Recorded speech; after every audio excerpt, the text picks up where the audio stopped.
बिस्मिल्लाहिर्रहमानिर्रहीम। अस्सलाम वालेकुम। आप सब व्यूअर्स का वेलकम करती हूँ अपने किचन में एक न्यू रेसिपी के साथ। व्यूअर्स, आज की रेसिपी में आपके साथ शेयर करूँगी फ्रूट चाट की रेसिपी, जो बनाना बहुत ही आसान और जायके में तो ये बहुत ही लाजवाब होती है। आप भी अगर अफ्तारी में ये फ्रूट चाट बनाएंगे तो हर कोई आपकी वाहवाही करेगा।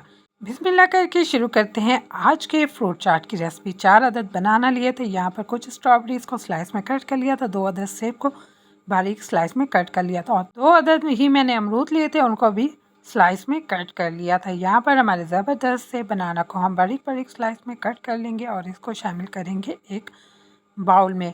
और जो मैंने सेब और अमरूद यानी कि गावा काट के रखे थे वो भी मैं इसमें शामिल कर दूंगी। जब तक मैं सेब और अमरूद को शामिल कर रही हूँ, अगर चैनल पर न्यू हैं तो प्लीज़ चैनल को लाइक शेयर और सब्सक्राइब ज़रूर कर लिया करें। यहाँ पर सेब और अमरूद को मैंने शामिल कर दिया था। बाउल छोटा था इसलिए मैंने दूसरा बाउल चेंज कर लिया था। और जो हमने स्ट्रॉबेरीज कट करके रखी थी वो भी मैं इसमें शामिल कर दूंगी।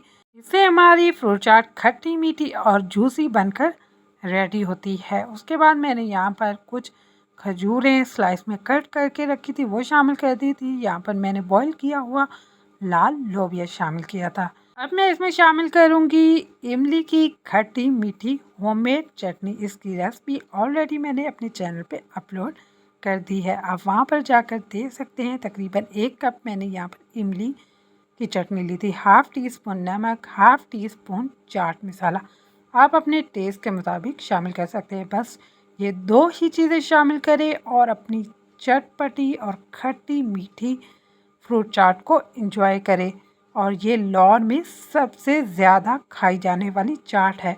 इसके अलावा आपके पास जितने फ्रूट होंगे ये चाट उतनी ही ज़बरदस्त बनेगी। मेरे पास जितने फ्रूट थे मैंने उसी से ये चाट कर ली थी। आप देख सकते हैं यहाँ पर हमारी खट्टी मीठी फ्रूट चाट रेडी हो चुकी थी। वॉइस ओवर करते हुए तो मेरे मुंह में ही पानी आ रहा था, क्योंकि ये बहुत ही यमी और मज़ेदार बनकर रेडी हुई थी। आप भी ये सिंपल और इजी वे में फ्रूट चाट ज़रूर रेडी करें और अफ्तारी में इसको एंजॉय भी करें और घर वालों से अपनी तारीफ़ें भी करवाएं। और मुझे भी अपनी दुआओं में याद रखिए ताकि इस तरह की सिंपल और इजी रेसिपीज़ आपके साथ शेयर करती रहूं। और मेरे चैनल को लाइक शेयर और सब्सक्राइब करना ना भूलें। And thank you watching my video.